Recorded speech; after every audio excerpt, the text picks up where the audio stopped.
আজ সোমবার 12 মে দৈনিক কালের কণ্ঠ। পুঁজিবাজারে স্থিতিশীলতা নিশ্চিত করতে প্রধান উপদেষ্টার 5 নির্দেশনা। দল সংগঠন নিষিদ্ধের ক্ষমতা পেল আন্তর্জাতিক অপরাধ ট্রাইব্যুনাল।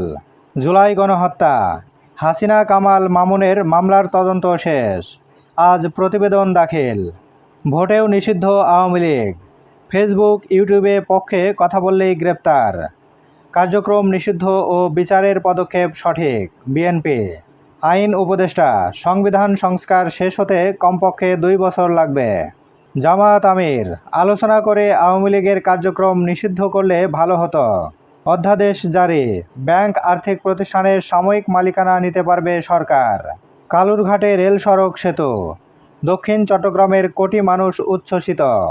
বুধবার ভিত্তিপ্রস্তর স্থাপন করবেন প্রধান উপদেষ্টা। অ্যাটর্নি জেনারেল, বর্তমান সরকারের সময় একটিও গুমের ঘটনা ঘটেনি।